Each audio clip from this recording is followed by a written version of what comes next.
레위기 26장 우리 21절 22절 우리 두 절이니까요 같이 읽도록 하겠습니다. 시작. 너희가 나를 거슬러 내게 청종하지 아니할진대 내가 너희의 죄대로 너희에게 7배나 더 재앙을 내릴 것이라. 내가 들짐승을 너희 중에 보내리니 그것들이 너희의 자녀를 움키고 너희 가축을 멸하며 너희 수요를 줄이리니 너희의 길들이 황폐하리라. 아멘. 우리 옆 사람과 인사하겠습니다. 주님의 이름으로 사랑합니다. 네, 주님의 이름으로 사랑합니다. 네, 오늘은요 날마다 큐티하는 사람, 우리 날마다 큐티하는 사람으로 같이 말씀을 나누도록 하겠습니다. 우리 교회도요 이제 외벽에 이제 우리들 교회가 저렇게 전단 효과를 저렇게 내고 있더라고요. 이렇게 지나가는 분들이 저걸 보고서는 이렇게 교회 오시는 분도 있다고 하더라고요. 그래서 우리 교회도 이제 어떤 이게 한 문장을 쓰면 좋을까 이제 저희 청년들에게 아이디어를 이렇게 공모를 했거든요. 뭐 다양한 의견들이 나왔어요. 뭐 원수는 나의 은인입니다. 뭐 죄인들의 모임, 고난이 축복입니다. 네, 그리고 지금 힘드시죠? 잘 됐네요. 뭐 이렇게. 네. 날마다의 말씀 묵상이 희망입니다. 인생의 가장 큰 가치는 영접입니다. 심심합니까? 010-2875-8654로 전화하세요. 제 번호입니다. 네. 그리고 뭐 날마다 큐티하는 교회입니다. 그리고 네, 어제 우리 한 청년이 이제 담배 피면 1,000,000원 낸다고 했거든요. 그래서 오정윤 담배 피면 1,000,000원입니다. 뭐 이런 것도 괜찮지 않을까 네, 싶습니다. 근데 저희 담임 목사님이 뽑으셨는데 날마다 큐티하는 교회입니다로 당첨이 되어서 네, 메가 커피 또 상품권으로 보냈습니다. 또 곽천용 집사님 팔아드려야 되기 때문에 네, 그래서 이제 아마 다음 주쯤이면 이제 교회 외벽에도 예, 날마다 우리가 큐티하는 교회입니다라는 이런 고백이 이루어지려면 저와 여러분들이 큐티를 또 해주셔야 되지 않겠습니까? 지금 이 세상에서는요 무시하고 있는 가장 큰 가치는 말씀의 가치입니다. 그렇기 때문에 어떻게 해서든지 성경 말씀을 변형시키려고 해서요 동성애자들은요 퀸 제임스 성경을 만들었어요. 원래 킹 제임스 성경이라고 있거든요. 퀸 제임스는 뭐냐면 동성애에 대한 말씀을 쏙 빼놓고서는 자기들이 성경을 만든 것이죠.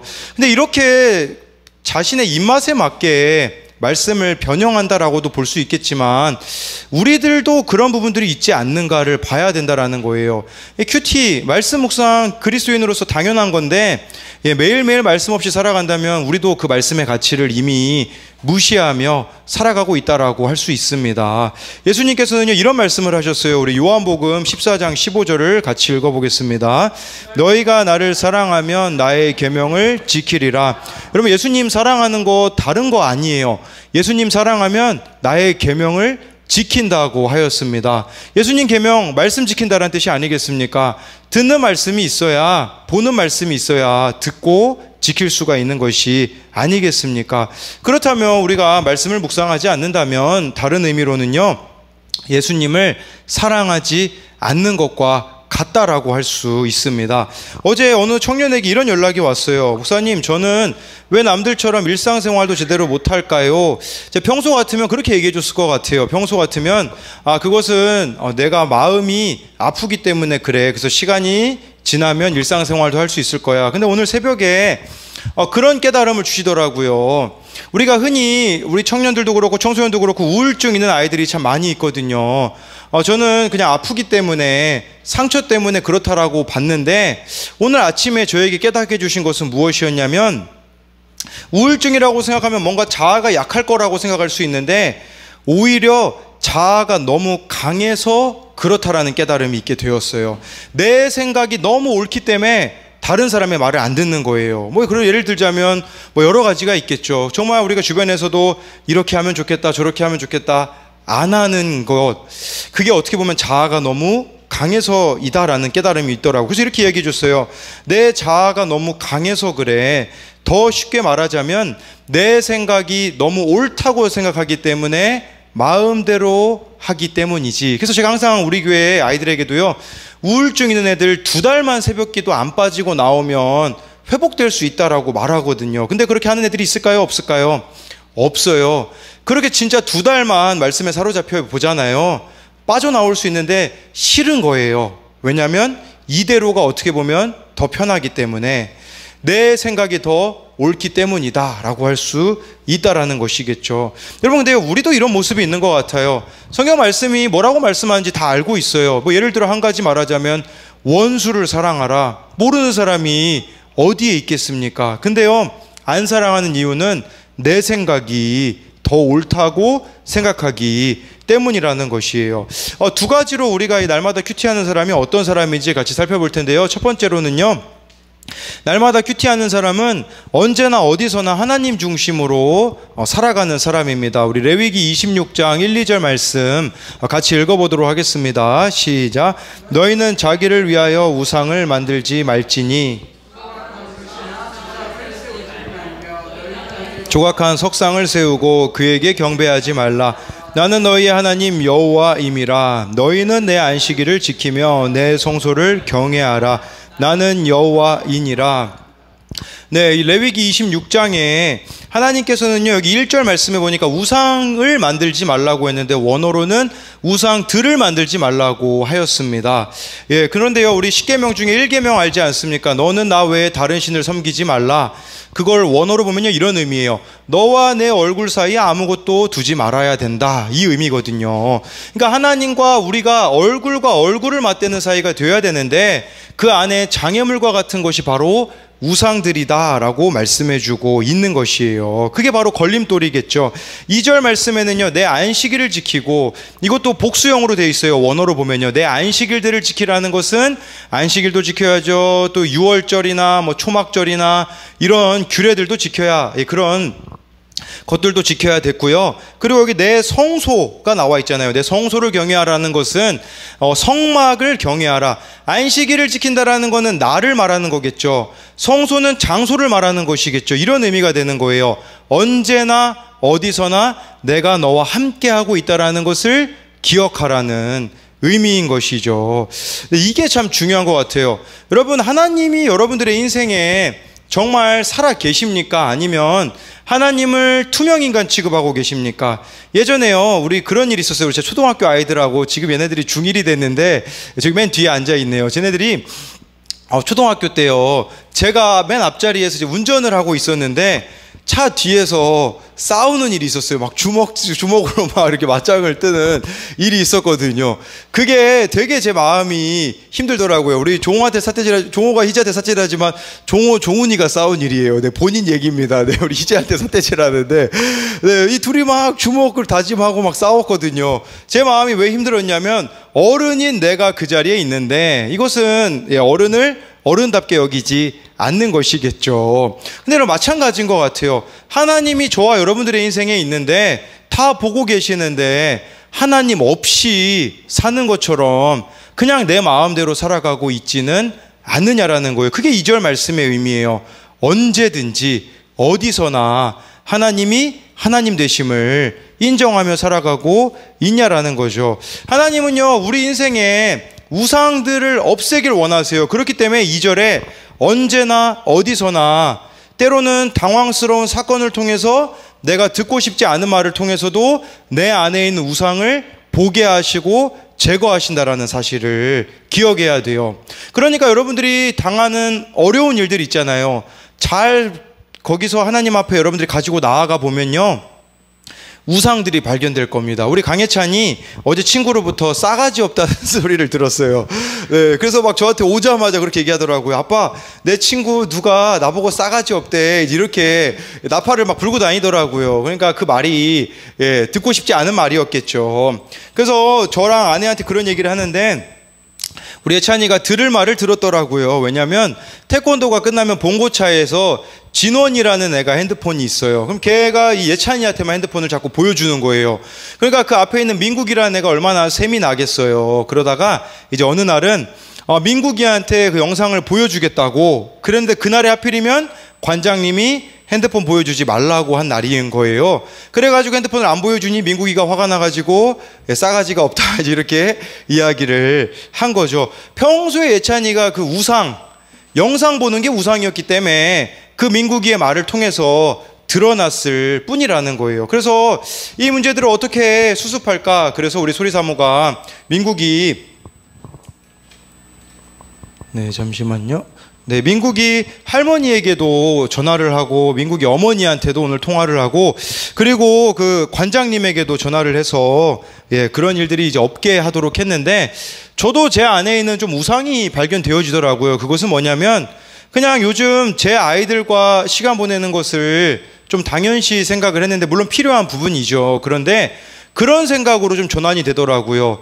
민국이는 토요일만 부모님이 오셔가지고 평소엔 할머니 할아버지랑 지내거든요. 얼마나 이해가 심심하겠습니까? 그러니까 예찬이 한결이랑 놀아줄 때 민국이랑 같이 불러가지고 놀아준다면 이 아이도 또 예수님을 믿게 되어질 수도 있겠고 우리 예찬이랑 관계도 회복될 수 있겠구나라는 것을 보게 되어지는 거예요. 그러니 어떤 사건들이 여러분들에게 일어날 때 우연이 아니라는 거예요. 그 사건 속에서도 하나님 우리들에게 하시고자 하는 메시지가 있으시다라는 것이겠죠. 그렇기에 정말 그 사건들을 통해서 내 안에 있는 우상들을 발견해낸다면 그것은 얼마나 복된 기회가 되겠습니까? 2절 말씀, 시간과 장소에서 하나님이 중심이 되어야 된다는 것을 생각할 때 제가 떠올려지는 인물이 있더라고요. 우리 요즘 구역 예배 때 룻기서를 보고 있지 않습니까? 룻기 3장에 보면요, 아마 여러분 다음 주 구역 예배 때 나눌 내용이긴 한데 시어머니 나오미가 룻과 보아스를 결혼시키려고요 몰래 보아스가 타작마당에 거기서 자고 있는데 룻을 몰래 보냅니다. 근데 보아스가 나이가 많고 결혼도 하지 않은 상태였거든요. 근데 룻은 이방 여자였고 젊은 여자였었거든요. 밤에요 둘밖에 없어요. 둘밖에 없는 상황에 여러분들이라면 어떻게 하시겠습니까? 마음이 원하는 대로 하지 않겠습니까? 그 당시가요 사사시대였어요. 사사시대는요 성경을 사사기를 읽어보세요. 이렇게 나와 있어요. 사람들이요 자기 소견에 오른 대로 행하였다라고 나와 있어요. 무슨 말이냐? 사람들이 지멋대로 살았다. 그 시대에 보아스가요 밤에 아무도 안 봐요. 룻이 자기 자고 있는 자리 밑에 이불에 누워 있거든요. 그러면 그냥 밤새 범할 수 있지 않겠습니까? 그런데요 보아스가 이렇게 이야기합니다. 우리 룻기 3장 12절 13절 같이 읽어보겠습니다. 시작. 참으로 나는 기업을 물을 자이나 기업 물을 자로서 나보다 아침에 그가 기업 물을 자의 책임을 내게 이행하려 하면 좋으니 그가 그 기업 물을 자의 책임을 행할 것이니라. 만일 그가 기업 물을 자의 책임을 내게 이행하기를 기뻐하지 아니하면 여호와께서 살아계심을 두고 맹세하노니 내가 기업 물을 자의 책임을 내게 이행하리라. 아침까지 누워 있을지니라 하는지라. 네, 이 말씀 보면요 보아스가요 룻을 안 범했습니다. 뭐라고 이야기하냐면 나보다 기업 물을 사람, 더 가까운 사람이 있기 때문에 그 사람 허락받기 전까지는 나는 당신과 결혼할 수 없다고 했습니다. 무슨 말일까요? 말씀에 순종하고 있는 거예요. 아까 언제나 어디서나 하나님이 중심되는 사람이 되어야 된다라고 하지 않았습니까? 아무도 안 보는 그 밤에도 보아스는 룻을 안 범했어요. 그 이유는 하나님의 말씀에 기업 물을 자 더 가까운 사람이 있으면 그 사람이 물어야 되기 때문에 하나님 말씀이 금지한 일이기 때문에 나는 할 수 없습니다 라고 말하면서 그 밤을 그냥 넘겼다라는 것이에요. 그 시대 가운데 자기 마음대로 살았던 시대에 하나님 말씀을 생명같이 여겼던 사람은요 하나님이 기억해 주신다라는 것을 우리들에게 말씀해 주는 거 아니겠습니까? 지금 우리가 살아가는 시대가 그런 시대 아닙니까? 사사시대랑 똑같아요. 마음대로 살아갑니다. 내 마음이 원하면요 쾌락을 따라서 자기 마음대로 사는 이 시대 가운데 하나님 말씀대로 살아가면요 사람들이 바보라고 말해요. 문제가 있는 게 아니냐라고 말하는 이 시대 가운데 그렇게 살아가면 하나님이 기억해 주신다라는 거죠. 저도 군대를 가보니까요 혼전순결을 지킨다라고 하니 주변 사람들이 다 바보라고 이야기하더라고요. 남자들이요 휴가 때 다 여자랑 성관계하고 와서 자랑하거든요. 저는 맨날 만나도 막 남자애들이나 만나고 오고 뭐 여자애들하고도 그냥 뭐 차 마시고 왔다고 뭐 그런 얘기하면요 저보고 이렇게 얘기해요. 혹시 성적으로 문제가 있는 게 아니냐라고 이야기도 제가 들었거든요. 근데요 아니에요. 문제가 있는 게 아니라 그들의 상태가 문제가 있는 것이죠. 이 세상은 끊임없이 여러분들 보고 우상들을 만들려고 해요. 괜찮다고, 내 마음대로 살아도 된다고 말해요. 근데요, 제가 보니까 알겠더라고요. 우리 교회 청년 중에 공동체 떠나서 살아가고 있는 아이들 모든 삶을 보잖아요. 다 중독에 빠져 있어요. 다 삶에 부작용들이 있어요. 그걸 제가 알기 때문에, 그럼 말씀대로 살아가는 것은 바보 같은 삶이 아니라 말씀대로 살아가는 것은 안식이고 참된 자유의 삶이라는 것을 알아야 한다라는 것이죠. 그랬을 때 지난주에 우리 김지은 집사님이 청년부 모임 때 그런 이야기를 하더라고요. 우리 20대 아이들 보고 이 공동체에 지금 있는 게 얼마나 감사한 일인지 알아야 된다고. 지금 김지은 집사님 30살 넘어서 정말 인격적으로 하나님 만나고 알아가는 과정에 있는데 20살 때 주님 만나면 얼마나 좋겠냐라고 말하지만 우리 청년들이 잘 듣는 것 같지는 않아요. 자기 마음대로 살고 싶어서 그 축복은 잘 모르는 것 같아서 씁쓸하기는 하나, 정말 여러분, 우리 저기 뒤에 있는 희재 종호가 저 나이에 하나님을 만나고 하나님 뜻대로 살아가면 얼마나 그 삶 가운데 펼쳐질 것이 풍성하겠어요. 김양재 목사님을 제가 만났잖아요. 저에게 그렇게 얘기하더라고요. 강 목사는 너무 좋겠다고, 자신은 제 나이에 이제 과부가 돼서 아무도 불러주는 데가 없었대요. 그래서 교회를 개척할 수밖에 없었고 설교 한번 해달라고 한 데가 없었대요. 그렇게 말씀으로 10년 넘게 양육을 해도. 근데 강 목사는 지금 나이에 이렇게 말씀을 전할 수 있으니, 불러주는 곳이 있으니 얼마나 좋겠냐고 하시면서 그런 이야기를 하시더라고요. 여러분, 말씀대로 살아가는 것은요, 정말 낭비가 아니라는 거, 바보 같은 삶이 아니라는 것을 알았으면 좋겠습니다. 그래서 이것에 대한 적용도요, 최근 들은 말 중에 나를 불편하게 한 말은 무엇입니까? 최근에 있었던 나를 불편하게 한 사건은 무엇이 있습니까? 그 말과 사건을 통해서 깨달아야 하는 내 안의 우상은 무엇입니까? 나의 시간과 장소 가운데 하나님 중심으로 살아가고 있습니까? 저는 이 첫 번째 적용 질문에 한 가지 더 생각나는 게 있는데요. 그것은 뭐냐면, 여러분들은 자녀들에게 어떤 말을 들려주고 계십니까? 그 말대로 자녀는 잘합니다. 우리 예찬이한테 그런 얘기를 했어요. 예찬아, 신결혼해야 된다. 그런 얘기를 했거든요. 믿는 사람하고 교제해야 된다. 근데 얘가 좋아하는 여자애가 생겼어요. 저보고 뭐라고 얘기한 줄 알아요? 아빠, 걔 교회 다녀. 이렇게 얘기를 하더라고요. 근데 그 교회 다니는 청소년들 제가 알아요. 그래서 제가 직접 물어봤거든요. 너희 교회에 노 삐리리 있니? 이렇게 물어보니까 진짜 있다고 하더라고요. 그래서 예찬이가 뭐 신결혼 할지는 두고 봐야죠. 뭐 지금 뭐 이 감정을 알 수 있겠습니까?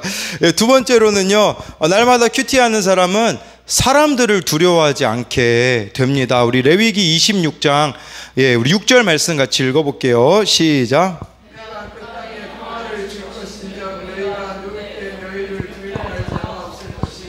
내가 사나운 짐승을 그 땅에서 제할 것이요 칼이 너희의 땅에 두루다니 행하지 아니할 것이며. 네, 이 말씀 보니까요, 너희가 누울 때 두렵게 할 자가 없다라고 말씀해 주고 있어요. 여러분, 누워보면 잠 못 자는 사람들 얼마나 많습니까? 불면증 때문에 걱정도 많고 염려도 많고.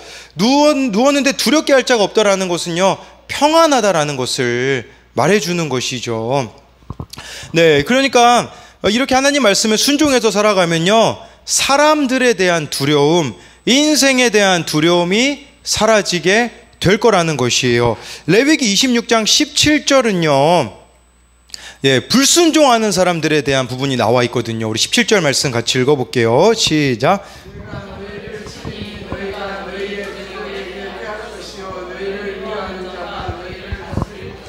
너희는 쫓는 자가 없어도 도망하리라. 저 이 말씀이 어떻게 다가왔냐면요, 그러니까 사람들이 여러분들이 하나님 말씀대로 순종해서 안 살면요, 다 적으로 보이는 거예요. 그러다 보니까 누가 이런 말을 해도 상처를 받고, 너희는 쫓는 자가 없어도 도망하리라는 말씀은요, 그런 의미로 다가오더라고요. 피해의식 속에 살아가는 거예요. 그러니까 누가 그런 의도로 말한 게 아닌데 막 오해해가지고 상처받고 외면하고 회피하고 도망하는 삶을 살아가는 것이라고 볼 수가 있는 것이죠. 여러분, 다 적으로 보는 거예요, 사람들을. 그러다 보니까 이런 사람하고 대화를 나눠보잖아요. 자기 인생이 이렇게 된 게 부모 때문이고 친구 때문이라고 이야기하는 청소년들이 많더라고요. 저는요, 청년들만 그런 줄 알았어요. 어른들하고도 얘기 나눠보잖아요. 똑같아요. 지금 내 인생이 이렇게 된 거 누구 때문이라고 원망과 불평과 미움 속에서 살아가고 있다면 여러분들이 말씀이 내 안에 들려지지 않기 때문이라는 것을 알아야 한다라는 것이에요. 그리고요, 할머니 할아버지를 또 만나도 똑같더라고요. 할머니 할아버지들은 같은 이야기를 레파토리로 반복하시거든요. 대부분 반복하는 내용이 다 어떤 내용인 줄 아십니까? 과거에 상처받은 것들을 그렇게 끊임없이 재생하고 있는 그 모습이 말씀이 없으면 우리들의 모습이 될 수가 있다라는 것이에요. 저는 이 부분을 생각할 때 떠올려지는 말씀이 있었어요. 룻기 1장 20절이거든요. 우리 같이 한번 읽어보겠습니다. 시작. 나오미가 그들에게 이르되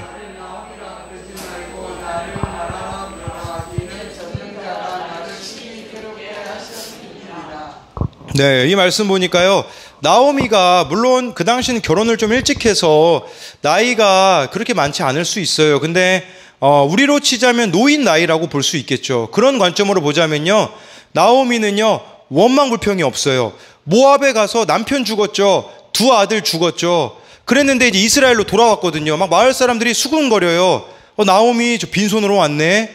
막 그러면 누가 뒷담한다고 생각해 보세요. 가서 다 엎어버리죠. 근데 나오미는 그렇게 안 해요.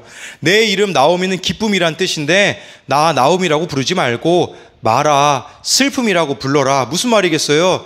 자기 자신을 그냥 있는 모습 그대로를 수용해버리는 거예요. 맞아, 이거는 내 남편이 죽은 것은, 내 두 자녀가 죽은 것은 누구 때문이 아니라 나 때문이야. 자신의 죄인됨을 보니까요, 원망도 없죠, 불평도 없죠, 미움도 없다라는 것을 말해주는 것이에요. 정말 우리가 자신의 죄인됨을 말씀을 통해 본다면요, 원망, 불평 그런 것은 사라질 수밖에 없다라는 것이에요. 제가 소리사모랑 우리들 교회 목회자 세미나 패널로 이제 갔을 때 다른 목사님 부부 두 분도 계셨거든요. 저희 셋이서 점심 때 이제 김양재 목사님하고 같이 밥을 먹는데 어느 목사님이 그런 질문을 하셨어요. 김양재 목사님에게 지금까지 오시면서 힘든 일들 있으셨죠? 어떻게 이겨내셨나요? 라고 물어보시더라고요. 그 목사님이 힘든 일들이 있으신가 봐요. 근데 김양재 목사님이 그런 얘기를 하시더라고요. 여자 목회자라서 많이 차별도 당하시고 아픔도 많다라고 하시면서 어느 곳에는 집회하러 가기로 딱 했는데 김양재 목사님 온다니까 막 그쪽에서 반대해가지고 취소되는 일들도 있고 그랬는데 그런 얘기를 하시더라고요. 말씀의 인도하심을 따라가니까 은혜로 넘어가게 해주셨다라고 하더라고요. 그 모습을 보면서 지금 나이가 73세시거든요. 근데 많은 분들에게 매력적이세요. 이 매력적이라는 말은 다른 의미가 아니라 그냥 막 이렇게 하소연이나 자기연민이나 이런 걸 말하는 것이 아니라 지금도 하나님 그 말씀대로 감격을 누리는 그 모습을 보면서 저도 그런 생각을 좀 해보게 됐어요. 나중에 나이가 들어서도 나도 저렇게 살아야겠다라는 것은 정말 나이가 들어서도 매일 말씀 묵상하며 그렇게 살아간다면 자꾸 막 과거에 상처받았던 거 이런 거 얘기하는 게 아니라 오늘 하나님이 주시는 은혜를 이야기할 수 있다면 그게 얼마나 큰 감사일까라는 생각을 해보게 되어지는 것이죠. 여러분 레위기 26장 우리 22절도 같이 보도록 하겠습니다. 시작. 내가 들짐승을 너희 중에 보내리니 그것들이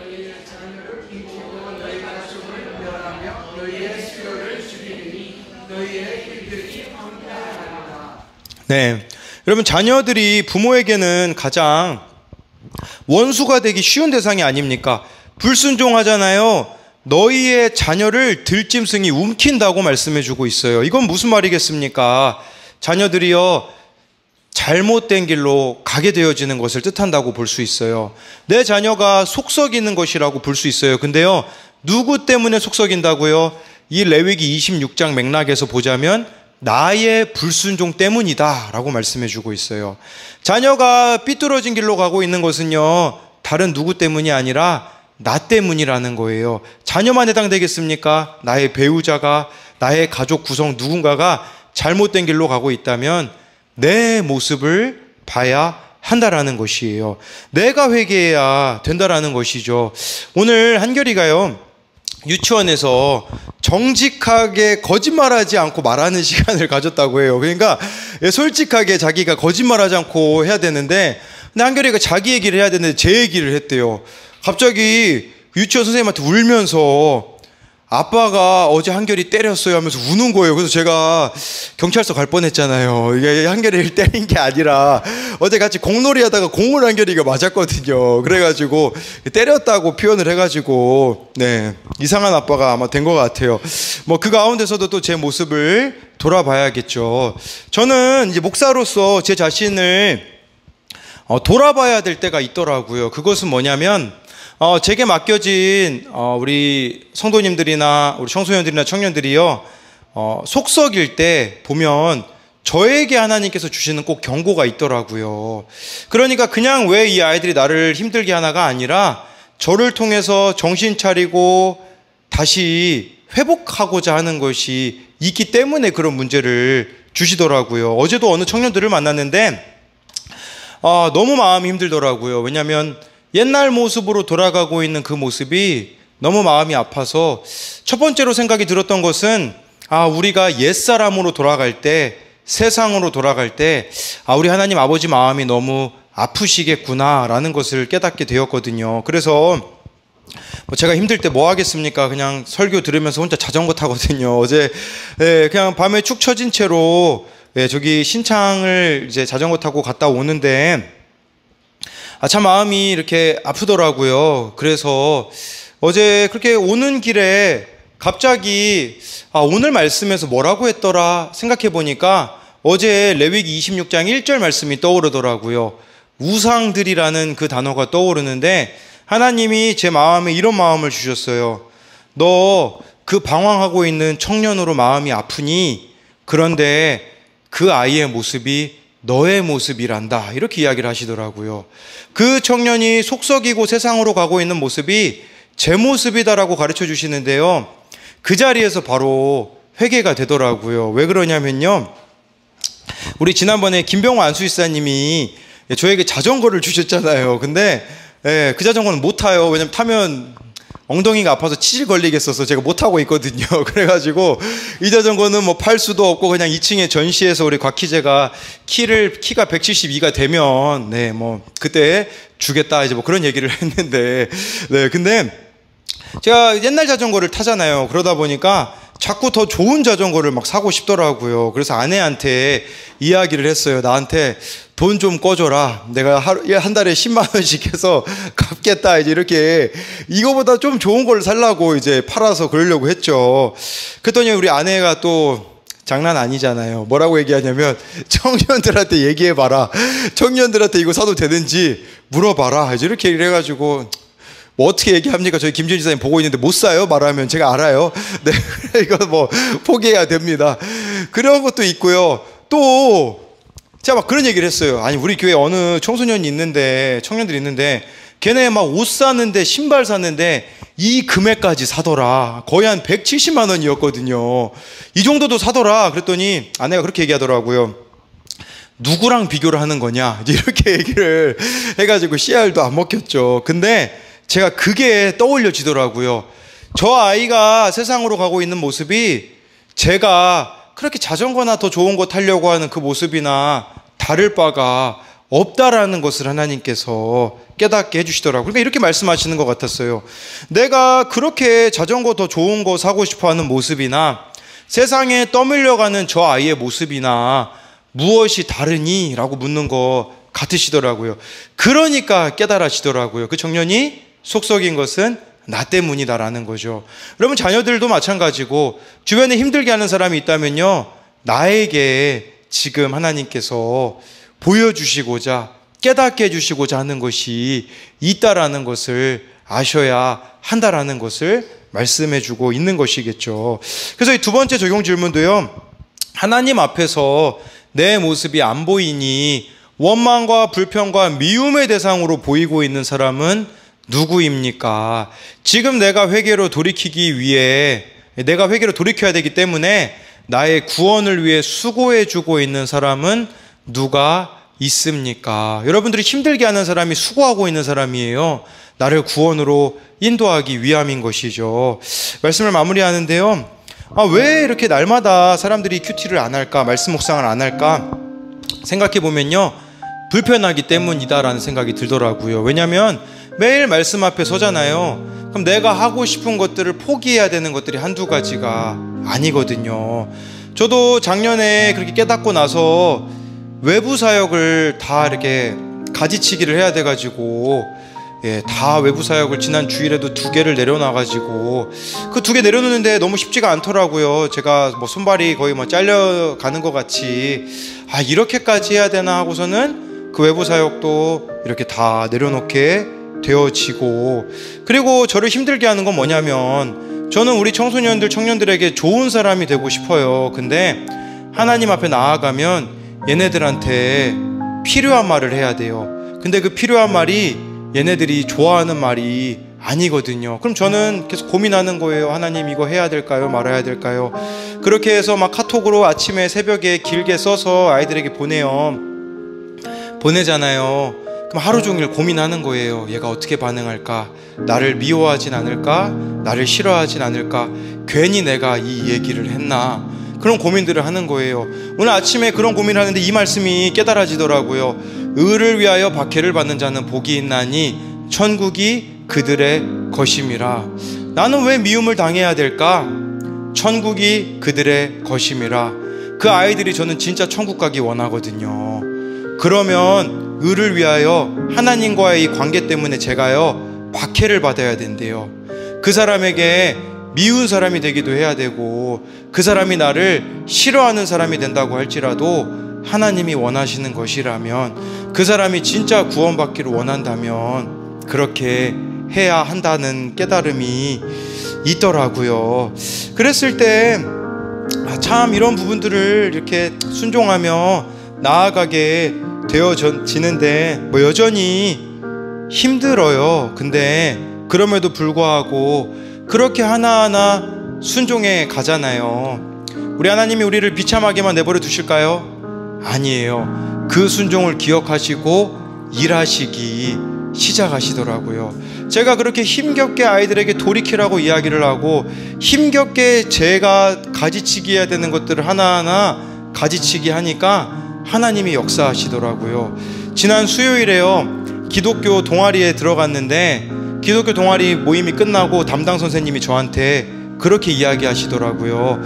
목사님, 7월 5일에 수요일 12시 반에 오셔가지고 수요일마다 선생님들 기도 모임이 있나봐요. 아산고등학교 기독교사 모임이 있는데, 목사님 거기 오셔서 큐티하는 법 가르쳐주세요, 이렇게 이야기를 하시더라고요.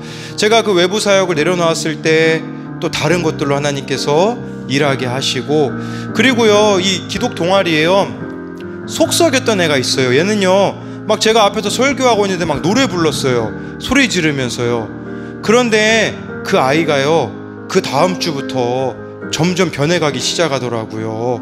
말씀을 듣는데요, 자기 친구들하고 있으면 떠드니까 혼자 다른 자리에 앉아가지고 그 아이가 말씀을 듣기 시작하더라고요. 그리고 제가 설교 끝나고 그 아이랑 대화할 시간이 있었는데 저한테 그 아이가 이렇게 물었어요. 목사님, 하나님을 만난다는 게 무엇인가요? 초등학교 때 이후로 이 아이는 교회 안 다녔대요. 근데 하나님을 만나는 게 너무 궁금하다고 해서 제가 청소년 큐티 책을 주겠다고 했는데, 지난주 금요일에는 어떤 학교 행사가 있어서 못 들어갔고, 오늘 그 아이가 잠깐 저를 보고 갔거든요. 봉사활동 해야 돼가지고. 근데 뭐 봉사활동 한다라는 것은 애들 담배 펴가지고 걸려가지고 봉사활동 하는 거긴 한데, 근데 그 짧은 시간에 저한테 뛰어와가지고 큐티 책 달라고 그 책 받아서 가는데, 제가 그 아이한테 그런 얘기를 했거든요. 야, 목사님이 너 때문에 산다, 그렇게 이야기를 하니까 이 애가 그렇게 행복해하면서 나가는 모습을 보면서 정말 하나님께서 한 명 한 명 변화시켜 가시더라고요. 또 어떤 애는요, 걔는 진짜 말이 너무 많아요. 제가 앞에 설교하고 있으면 계속 말해요. 근데 그 애도요, 오늘 한결이 태워다 주러 딱 가는데 보건소쯤에서 제가 이렇게 코를 파고 있었거든요. 근데 그 애가 지나가다 차를 봐가지고 내가 코 파는 거 설마 봤나 해가지고 저한테 아까 걔한테 가서 말 걸었거든요. 오늘 기도 모임 끝나고 너 나 봤니? 그랬더니 못 봤대요.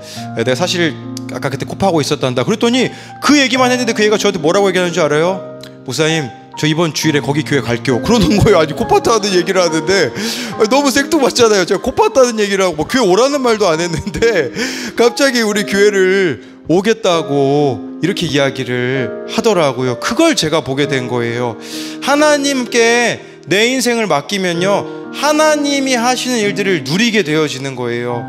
근데 내가 내 인생의 주인이 되어서 살아가면요, 여러분, 우리 인생은요 황폐해질 수밖에 없습니다. 그래서 오늘 말씀하시는 그 말씀을 따라 저와 여러분들이 순종하며 나아간다면 내가 생각하기에는 안 될 것 같은데 되게 하시는 그 하나님의 역사를 저와 여러분들이 누리시기를 소망합니다.